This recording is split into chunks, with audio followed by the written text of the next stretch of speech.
नमस्कार मित्रांनो, तू हे रे माझा मितवा मालिकेच्या आजच्या भागामध्ये लावण्या आणि वल्लरीच्या प्लॅननुसार वल्लरी पाय मुरगळण्याचे नाटक करत असते आणि तिचा पाय दुखत असतो, ओरडत असते आणि "ऐ गं, मला खूप त्रास होतोय आकाश, प्लीज मला हॉस्पिटलमध्ये घेऊन चल."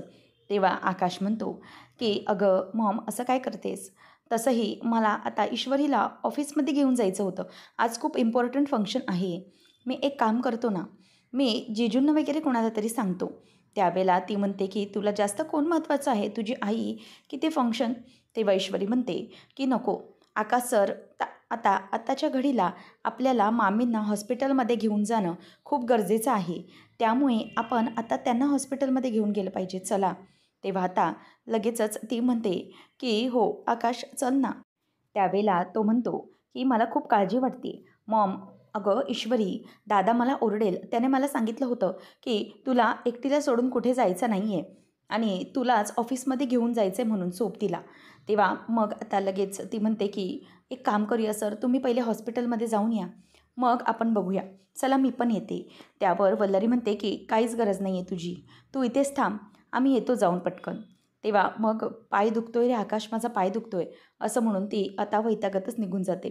ईश्वरीला मात्र ते पाहून खूप वाईट वाटतं, कारण की ती बिचारी चांगल्या मनाची असते. नंतर मागून राकेश त्या दोघांना जाताना बघतो आणि म्हणतो की "वाह, एकदम लाजवाब, लाजवाब ॲक्टिंग केली आहे मामी तुम्ही. खरंच खूप मस्त." आता या ॲक्टिंगमुळे इंदोरी जिलेबी तर घरात एकटी राहिली. आता घरामध्ये आकाश नाही किंवा ती मामी पण नाही. आता राहिली फक्त ती अनिता आणि आणि माझी ती बावळट बायको.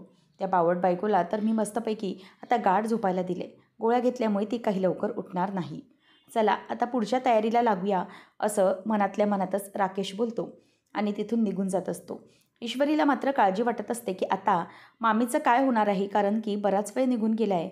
अजूनही काय होणार, काय डॉक्टर म्हणतील याची तिला जरा काळजी वाटत असते. तर इकडे लावण्या म्हणत असते की "यार, आपल्याला आपल्या टीमशी पण डिस्कस करायचं आहे. माहिती आहे ना, PR आणि मीडिया टीम ही वाट बघते आहे. त्यामुळे आपल्याला त्यांना जास्त थांबवून पण चालणार नाही आणि त्यांना बाईट्स पण घ्यायचे आहेत. सो जरा बघ ना लवकर." तेव्हा तो म्हणतो की "हो, आय नो लावण्या, आणि please let me make you very clear. जोपर्यंत मी सिंदूर येणार नाही ना, तोपर्यंत कुठल्याही प्रोग्रामला सुरुवात होणार नाही आहे." असं म्हटल्यावर आता लावण्य जराशी गप्प बसते आणि विचार करते की "यार, तू कितीही वाट बघ, परंतु तुझी ती मिडल क्लास बायको आज इथे येणार नाही म्हणजे नाही." तर इथे ईश्वरी ही चिंतेत असते. आता काय करू? घरात कोणीच नाही आहे. कोणाशी बोलू मी? म्हणजे मामी आणि आकाश सर तर निघून गेले आणि आकाश सरांवर त्यांनी जबाबदारी सोपवली होती सरांनी की माझ्यावर लक्ष ठेवण्याची. पण आता तेही गेलेत, मग मी काय करू? असा विचार ती करत असते आणि तिला जराशी चिंता वाटत असते. त्याच वेळेला मग लांबूनच राकेश हा तिच्यावर लक्ष ठेवून असतो. राकेश म्हणतो की "चला, आता मस्तपैकी माझ्या इंदोरी जिलेबीवर वेळ घालण्याची छान तयारी करतो." आणि तो परफ्यूम वगैरे मारतो आणि म्हणतो की "चला, आता छान माहोल झाला आहे. काही झालं तरी मिस इंदोर, माझी जिलेबी तिथे पोचणार नाही." तर इथे अर्णव मात्र विचार करत असतो की ईश्वरी कधी येईल आणि मनातल्या मनातच म्हणतो की आता आता खरंच खूप मजा येणार आहे. आज खूप मजा येणार. आणि अर्णव ते आठवून त्याला खूप आनंद होतो. मनातच तो स्वतःला म्हणतो की "माझी मिसेस ईश्वरी अर्णव राजे शिर्के." तर लावण्य पण मागून म्हणते की "येस यार, आज खूप मजा येणार." नंतर मग मस्तपैकी राकेश परफ्यूम वगैरे मारून तयार झालेला असतो आणि म्हणतो की "माझी इंदोरी जिलेबी किती दिवस वाट पाहायला लावली आणि ही माझी बावळट बायको आज झोपली आहे. म्हणजे किती काही करावं तरी तिला काहीच कळणार नाही. भोळी आहे बिचारी, मूर्ख म्हणायला हरकत नाही. कारण की किती विश्वास ठेवते माझ्यावर. पदोपदी मी हिचा विश्वासघात करत असतो, तरीही माझ्यावर पुन्हा पुन्हा विश्वास ठेवून तीच चूक करते ही. जाऊ दे, मूर्ख आहे. हिला हेही माहिती नाही आहे की हिला मी कसल्या गोळ्या दिल्यात ते. बिचारीने मी दिल्या ते सगळ्या गोळ्या घेतल्या आणि छानपैकी झोपून गेले. आता या झोपेच्या गोळ्यांमुळे अगदी निद्रावस्थेत असशील तू. जवळजवळ 4 ते 5 तास तू उठणारच नाही आहेस.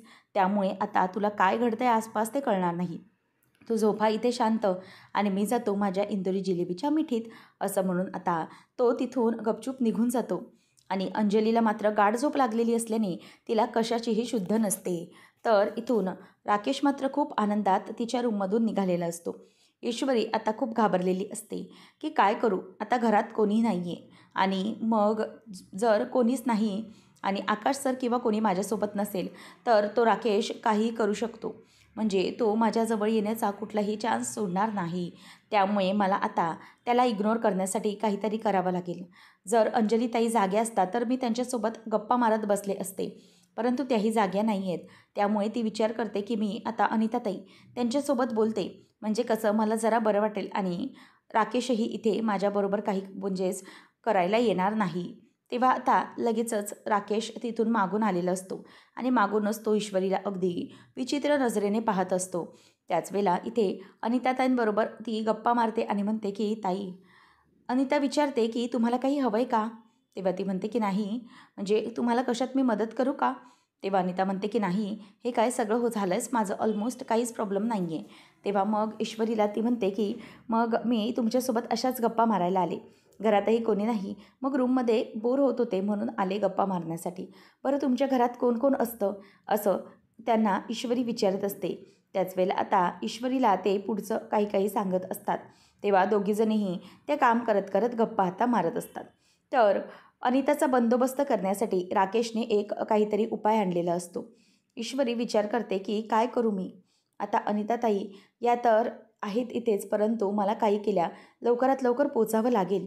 ती विचार करते की अर्णव सर विचार करत असतील की अजूनही मी पोचले कसे नाही. त्यांना मी कॉल पण नाही केला. नाहीतर एक काम करते, मी आकाश सरांना कॉल लावते. कुठपर्यंत पोचलेत ते बघते. म्हणजे कसं आहे, जर ते पोचत नसतील तर तसं मला निघायला. नाहीतर अर्णव सर खूप वाट पाहत बसतील आणि आणखीनच चिडतील, कारण की खूप महत्त्वाचं फंक्शन आहे.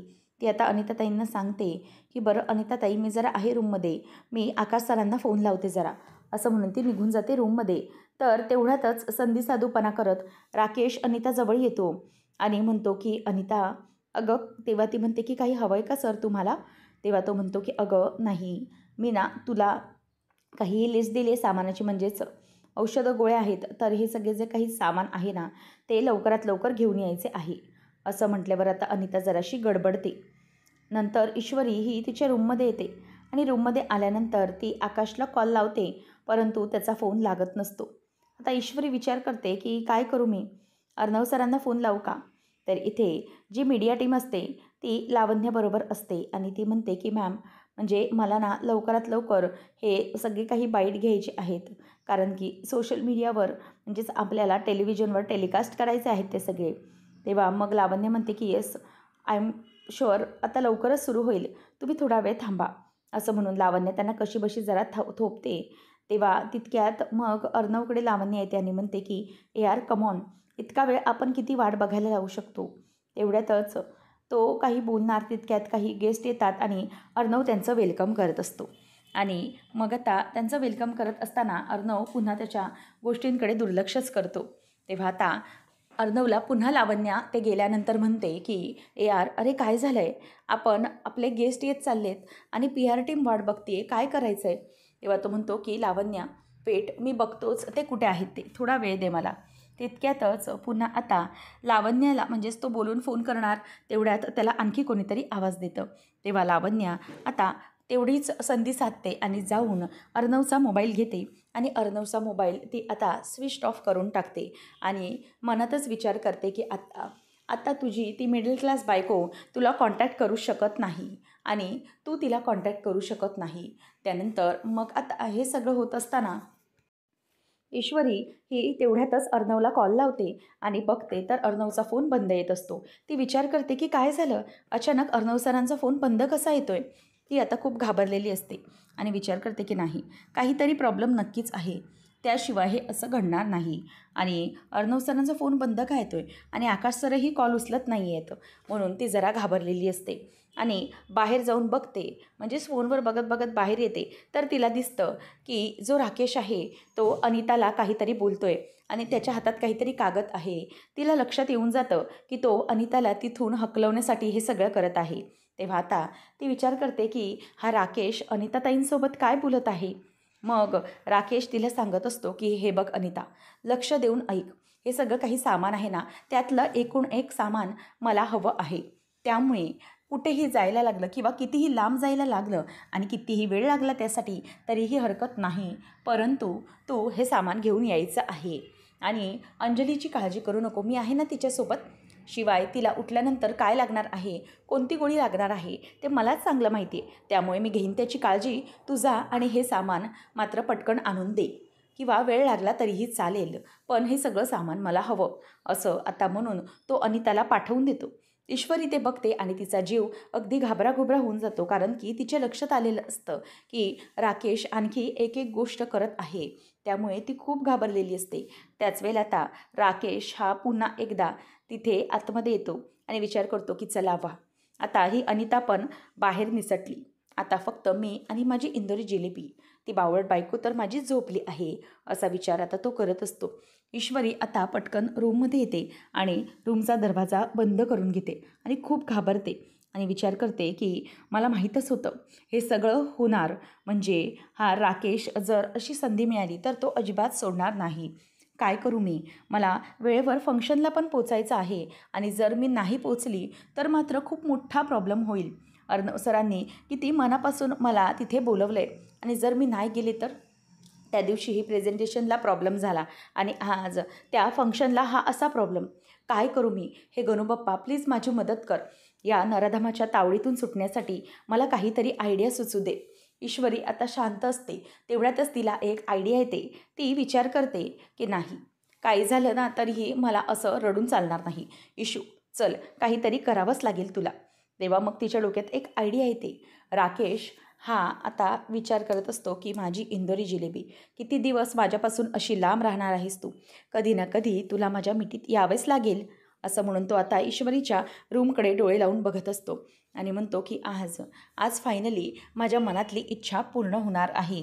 ईश्वरी ईश्वरी असं म्हणून तो आता दरवाजा लावून मेन दरवाजा अगदी व्यवस्थित लावतो आणि ईश्वरीच्या रूमकडे तो आता जायला निघालेला असतो. तर इथे लावण्या ही अर्णवकडे लक्ष ठेवून असते आणि ती म्हणते की यार, आज तू कितीही वाट बघ, परंतु तुझी ती मूर्ख बायको अजिबात येऊ शकत नाही, तिला इथे येताच येणार नाही आहे. आणि अर्णवचं लक्ष हे सारखं सारखं त्याच्या फोनकडे असतं की अजूनही आकाशचा किंवा कोणाचाच कॉल का बरं येत नाही आहे, आणि सारखे गेस्ट अगदी वाढत असतात, त्यामुळे अर्णवचं लक्ष फोनकडे जाऊ शकत नाही. तो त्यांच्या वेलकममध्ये खूप बिझी असतो. पण एकदा त्याच्या मनात येतं की अजून आकाश किंवा मिस इंदौर आलेच कसे नाही आहेत, कुठे बिझी आहेत ते. मग तो विचार करतो की येतच असतील, ईश्वरीला तयार व्हायला वेळ लागत असेल, असा विचार त्याच्या डोक्यात येत असतो. आणि मग तो विचार करतो की नाही, एकदा जाऊन मला बघितलं पाहिजे की नक्की आकाश आहे तरी कुठे. म्हणूनच तो फोन घ्यायला जातो आणि तो फोन घ्यायला जाणार तेवढ्यातच लावण्या घाबरते की जर ARने फोन घेतला तर ARला लक्षात येईल की त्याचा फोन बंद होता, आणि म्हणूनच आता लावण्या पुन्हा त्याच्याजवळ जात असते आणि त्याला काहीतरी कारण काढून त्या फोनपासून लांब करत असते, जेणेकरून त्याला काही समजायला नको. तेवढ्यातच जे इन्व्हेस्टर्स असतात त्यांनी या डीलमध्ये इन्व्हेस्ट केलेलं असतं ते देखील आता त्या फंक्शनला आलेले असतात आणि अर्णवचं लक्ष त्यांच्याकडे जातं, म्हणून पुन्हा एकदा तो मोबाईल अवॉइड करतो आणि त्यांच्याकडे जातो. आणि मग सर ते येतच असतात, तेवढ्यातच मामा येतो आणि म्हणतो की अर्णव, हे बघ, आपला सात्विक फॅशनचा PR, म्हणजेच त्या दिवशी जो त्याने बाईट घेतले, जे सगळं काही केलं ना, तो हाच होता. आपले इंटरव्ह्यू त्या दिवशी तुमचे व्हायरल करणारे. तेव्हा मग कौस्तुभ असं ओळख करून दिल्यावर अर्णव म्हणतो की हाय कौस्तुभ.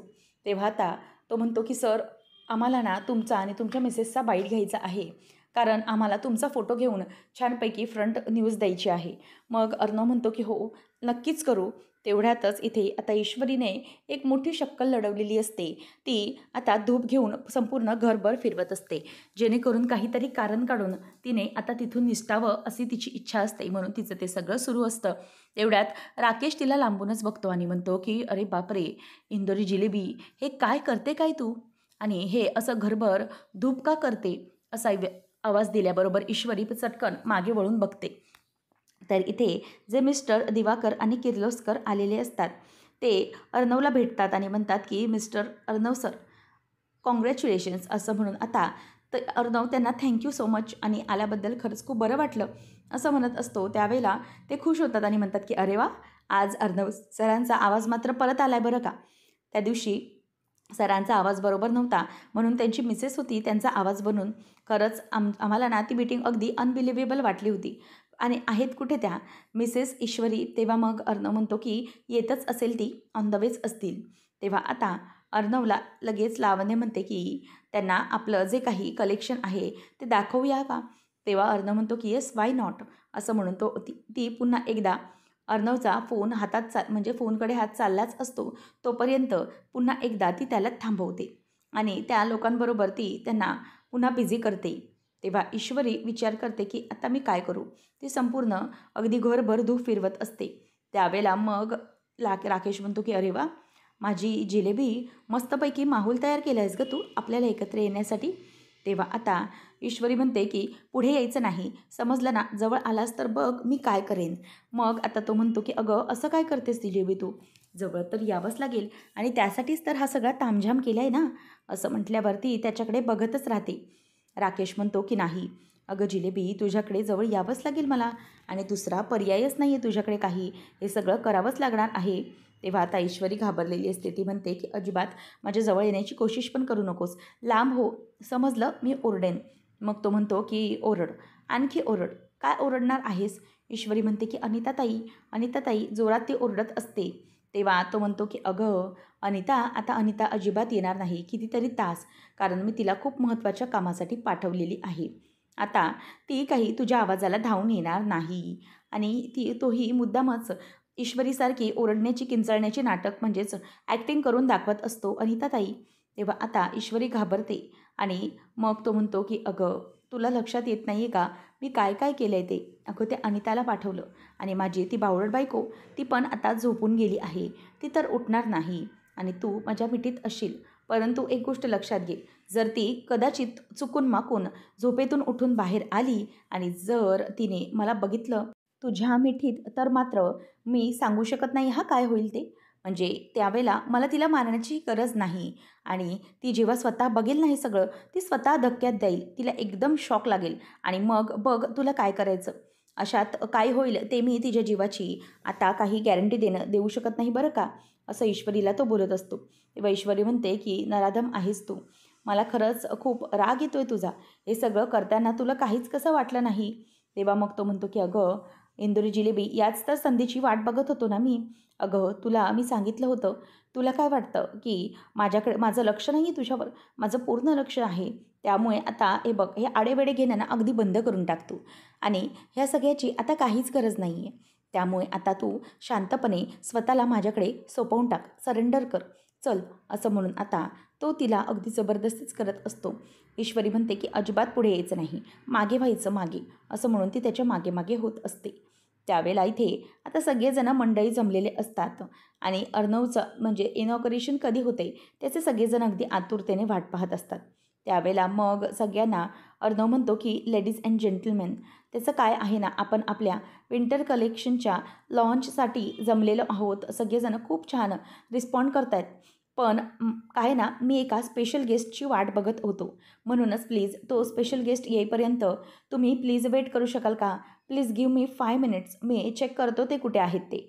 तेव्हा आता सगळेजण होकार दर्शवतात की okay, no, fine, no problem. तेव्हा मग अर्णव फोन बघतो तर त्याचा फोन आता स्विच ऑफ असतो. तो विचार करतो की हे काय, माझा फोन बंद कसा काय झाला? आणि अचानक तेव्हा मग तो फोन ऑन करतो आणि दिसतं तर ईश्वरीचे खूप सारे मिस्ड कॉल असतात आणि एक्सक्यूज मी असं म्हणून तो जरा बाजूला येतो आणि फोन लावत असतो. तर ईश्वरीचा फोनची रिंग होत असते, परंतु ईश्वरी काही त्या गडबडीमुळे फोन उचलत नसते. अर्णव म्हणतो की हे काय झालं मध्येच, म्हणजे फोन कसा काय बंद झाला मध्येच, याचा विचार त्याच्या डोक्यामध्ये येऊ लागतो. तर लावण्य विचार करत असते की काय आता जर या अर्णवने त्या ईश्वरीसोबत बोलला तर मात्र प्रॉब्लेम होऊ शकतो. इथे अर्णव खूप टेन्शनमध्ये असतो आणि काय करावं कळत नाही, म्हणून तो आकाशला कॉल लावतो आणि आकाश आता तिथून येतच असतो हॉस्पिटलमधून बाहेर. तेव्हा तो दादाचा फोन उचलतो. मग त्याच्यावरती अर्णव खूप चिडतो आणि विचारतो की where the hell are you guys, आहात कुठे तुम्ही, किती वेळ वाट पाहतोय, सगळे फंक्शनला सगळे पाहुणे आलेत. तेव्हा मग आकाश म्हणतो की दादा, अरे प्लीज मला 2 मिनिट दे, मी तुला सगळं काही समजावतो, जे काही घडलं आहे ते सगळं सांगतो. आता अर्णव तर भयंकर चिडलेला असतो आणि आकाश म्हणतो की दादा प्लीज काम डाऊन, इथे खूप मोठा प्रॉब्लेम झाला. अरे, आम्ही दोघंजणही निघतच होतो. मी वहिनीला घेऊन निघत होतो.